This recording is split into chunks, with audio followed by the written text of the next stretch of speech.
નડિયાદની સુલતાન park સોસાયટીમાં 10 દિવસથી ગટરો ઉભરાતા હાલાકી. જૂની ડ્રેનેજ લાઇનના લીધે સમસ્યા કાયમી બની. વોર્ડ નંબર 6ની 10 સોસાયટીઓના રહીશોને પ્રાથમિક સુવિધા આપવામાં નગરપાલિકા તંત્રના ઠાગાઠૈયા. નડિયાદ નગરપાલિકાના વોર્ડ નંબર 6માં આવેલા મરીડા રોડ પર Sultan park, Abubakar Shabnam park, Yasin park સહિતની 10 સોસાયટીઓમાં પાકા રસ્તા, સ્ટ્રીટ લાઇટ, ગટરના પાણીનો નિકાલ જેવી પ્રાથમિક સુવિધાનો અભાવ છે. વારંવાર રજૂઆતો કરવા છતાં તંત્ર સુવિધાઓ આપવામાં ઠાગાઠૈયા કરી રહ્યું છે.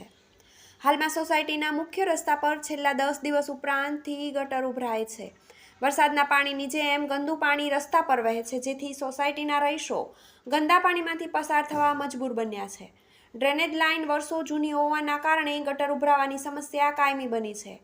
નડિયાદ પાલિકાના વોર્ડ નંબર 6માં ઉબડખાબડ રસ્તાના લીધે રિક્ષા, એમ્બ્યુલન્સ જેવા વાહનો સોસાયટીમાં જઈ શકતા નથી. વોર્ડ નંબર 6ની ગ્રાન્ટમાંથી કામો કરવામાં પાલિકા તંત્ર અન્યાય કરી રહ્યું હોવાનો સ્થાનિક રહીશોએ આક્ષેપ કર્યો છે.